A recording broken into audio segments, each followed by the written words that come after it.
They're essentially back to a combo teamfight style. And we saw in game number 1 exactly that. They're trying to bank on the big AOG Frigid Glacier combo, and it really wasn't working out well for them.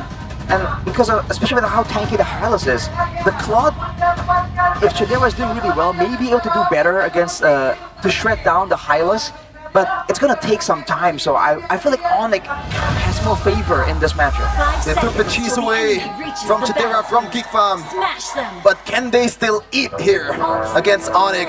It's game number 3 of Onic versus Geek Fam. Welcome. So the only change in game 3 are the gold laners. So at least we do get a similar game. It's not what we expected for a full 3-game same draft thing, but this is the closest we're gonna get ever. As close as it gets, for sure. And we'll have to see, with that change, it means that the focus of both teams are going to be different as well. The gold lane now, both want to scale technically, so I don't know who. I think Geek Fam will be fine just leaving the lane on its own and trying to find more advantages later on. So it's back to the first turtle, I feel like. If they can get a combo in the first turtle, they can repeat a bit of a success in game number 1. But afterwards, it's anybody's guess. Looking at the emblems by Indie Home, I think for the most part everything's the same, but agility in the hands of Chidera, so this might still be an approach that prioritizes the mobility for Chidera. Maybe he won't be split pushing as hard, but they're gonna try and at least emulate a bit of that impact that they had from game number 2. Maybe try to join the turtle fight a bit earlier than the usual gold laner is. And don't forget, this is the Cloudera that we're talking about. So the zoning. It is a signature heroes too for Mr. Chidera from Madura. Let's see what's gonna happen in the next stage of the game. Still feels like a weird sense of deja vu though, the fact that we're seeing all of this kind of play out similarly. Beloyski though, kind of be annoying on this Gato. This is what he needs to be doing. The success of Cliffhanger hinges on it. Wow, good damage by Nile there. It's the exact same thing. They're still hanging out in the top lane, and Kyrie, I think he knows that Beloyski was there because how much of a presence he was in the previous 2 games. Still with the same template now. Kids might be in trouble. Kyrie goes in. Okay.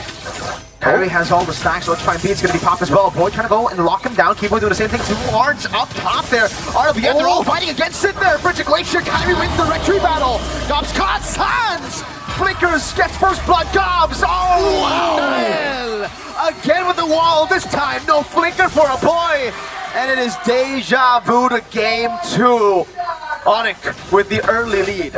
Are we sure this is the first time Nile played the EXE? Because that was really good. All of it was set up by Nile. Even with the turtle take from Kyrie, it was enabled by Nile and Sans being the complement to Kai. It's really good from Onic. Same success from game number 2, and now no real split push threat from Geek Fam, so they still might want to be a bit careful and send some attention towards Chidera there, knowing that in the late game, the man is absolutely still relevant. In Geek Fam, they have to try and find a way to use Gobs and the CC pick to try and do more, because it seems like Nile has been able to match that pressure again and again, and Geek Fam, without getting anything extra, they're forced to just clear the waves, and they can't make plays in the top or bottom lane. It's interesting that Gobs has the winning lane for 3 games in a row, but so far, from what we see in these 3 games, Nile has been the more impactful the XP laner, Rashi. That's the exact problem. Gobs isn't able to actually bully Nile, unable to shut him down, and he's not even able to actually get to the fights earlier as well. That's the problem here. Gobs need to try and find a different approach. Either that's a lane cut, whether that's a tower dive assisted by a teammate. He needs to try and do something right here, because clearly the plays aren't going to come from the Claude.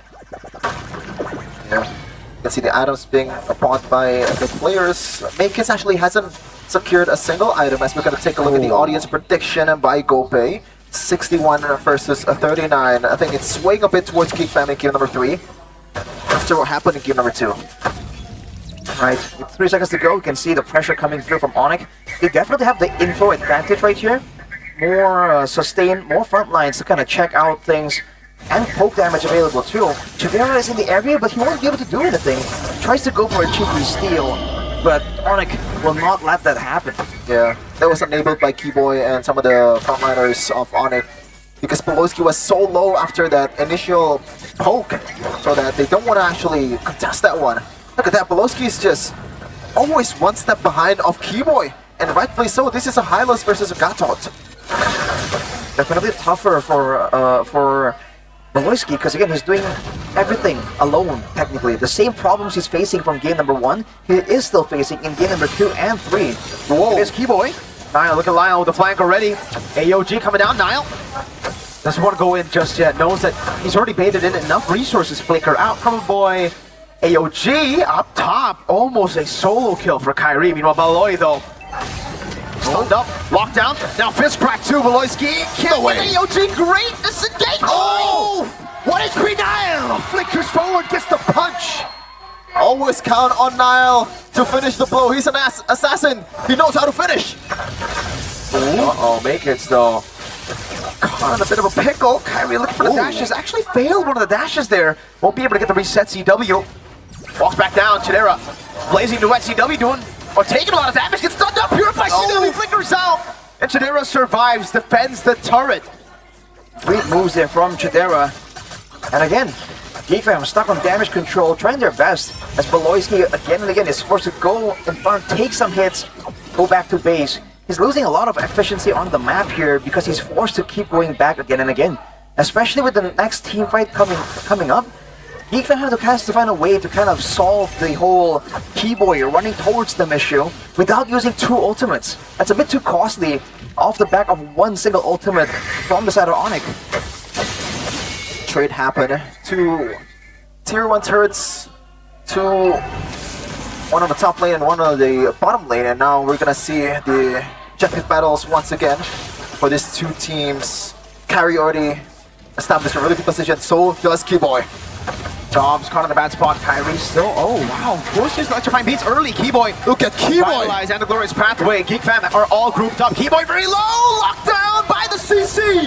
Niall walks on the rectory. One by Make It, and GeekFam walk away with a winning turtle fight. Oh, a bit of a mishaps there. Chidera with the blazing duet on towards Natalia, but no matter. They still won the fight. They still take the turtle. This is a W for Geeks. A great moves from GeekFam there, really threatening back and forth with the big AoE tools. Onic were respecting it, but that kind of allowed GeekFam a window to really push in and be in position to go for a proper steal attempt. So that was great. The Suyo pick comes in clutch for GeekFam as well right there. We all know it's a lot easier to secure these objectives with the Suyo. But looking at the gold lane still, very equal. But Demon Hunter Sword prioritized for Chidera. He has a chance to be a bit more of a threat to the frontliners. But look at Baloyski once again. Oh, this time he gets the AOG. A rare, you know, going back AOG from Baloyski usually goes to the front. And Chidera, Rashi, I want to talk about this. So far, I don't think GeekFam is losing that much of a value on the absence of a Moskov. Granted, it's still in the mid game. Chidera has been doing actually pretty good with the Claude. I feel like the troubles were coming later. A boy though. Wow. They decided to all in like that, knowing a boy. Weird. I guess it was a bait for Flicker, right? In the end, they used 2 ultimates for Flicker. 30.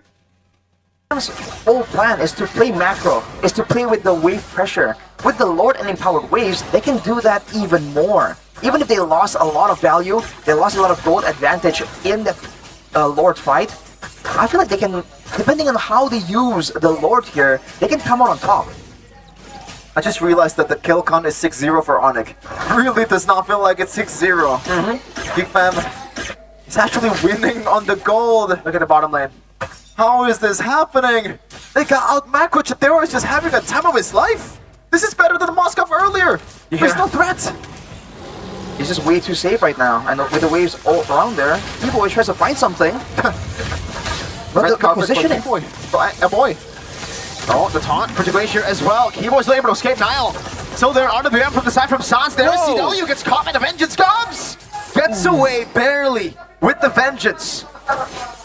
All things considered, they got some damage on the bottom side base turret, and finally now, only now, has CW caught up in the Marksman Trinity. Chidera achieved it like about, I would say 30 seconds, almost a minute ago at most. So GeekFam, with the Lord, they're able to get 1 or 2 turrets, not too much afterwards. So I think for the most part, it's still kind of equal.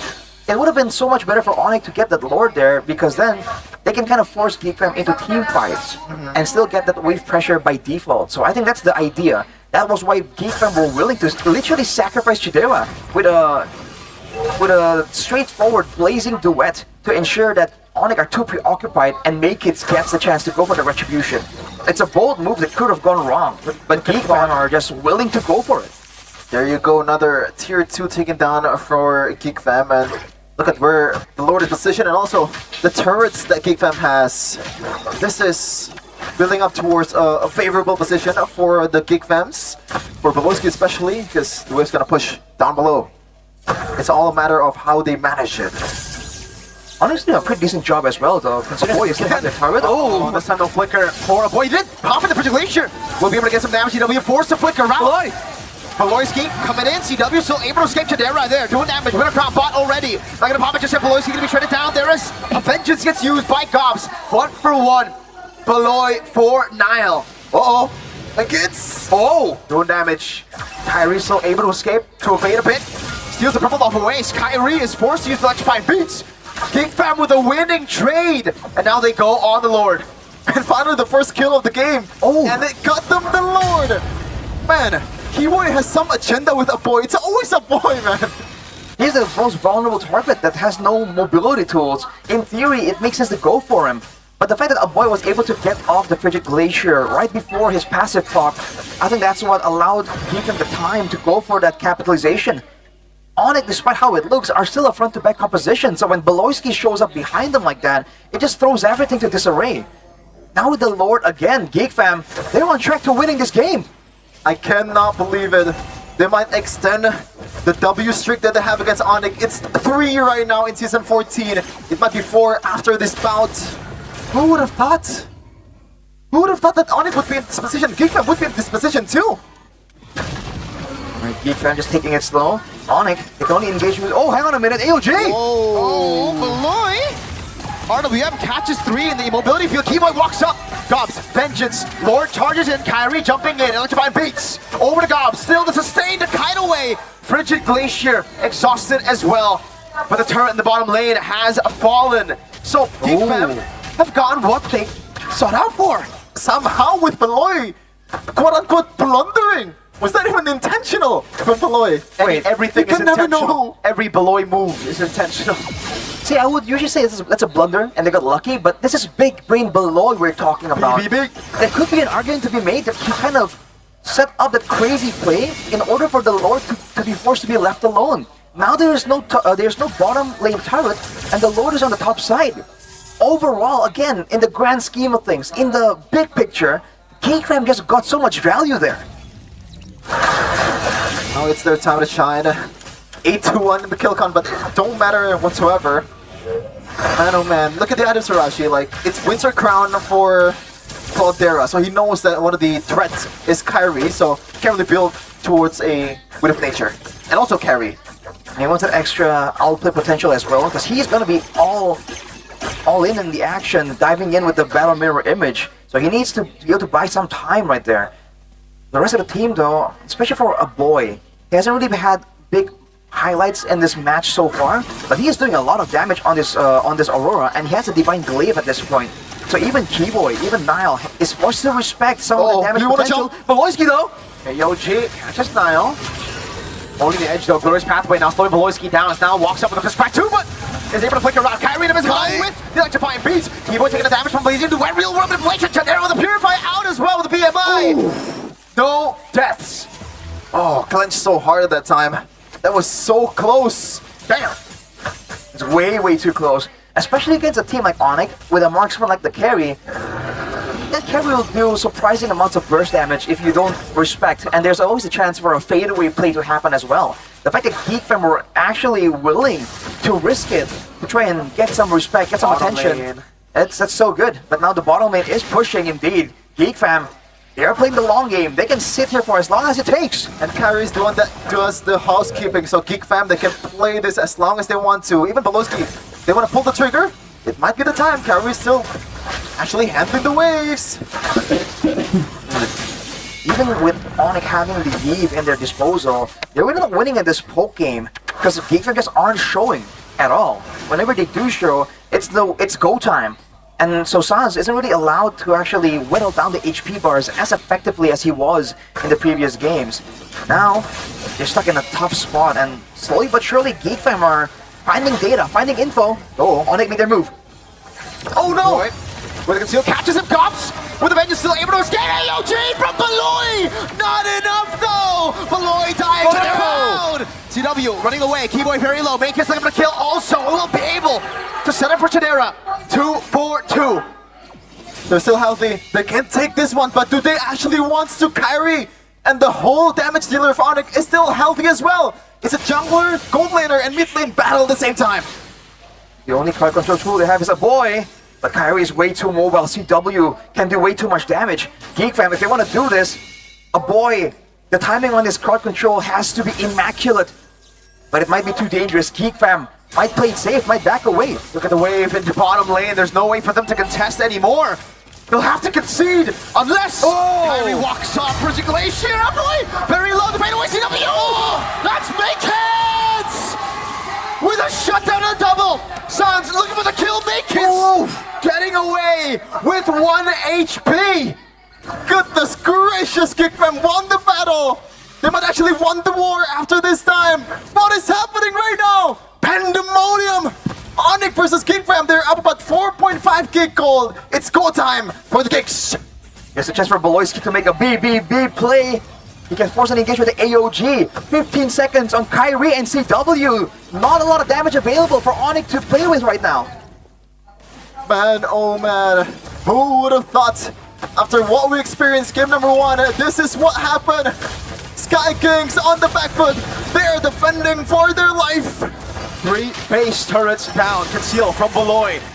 CW and Kyrie back up. Glorious Path coming down as well. Nile able to get 2, but the AOG comes around. Nile will be slain. Bridging Glacier stunning Keyboy up. CW is able to kite away with a crown. Save Chidera. Now the Lord is on the base. Makis over the end. CW going in. Kyrie doing damage. Makis needs to hit the base. GeekFam with the last hit on the base have done it. A complete reverse sweep against Onic. I cannot spike! I cannot spike! What happened? GeekFam, this was not the script! You were not supposed to do this! What is happening? Onic is 0-3 at the start of season of 15 MPLID! After all this time, after all the changes, it doesn't matter. GeekFam remains the kryptonite for Onic. And the pattern continues. A heartbreaking day for the Sonic. But for the GeekFam unity, this is their moment. Wow.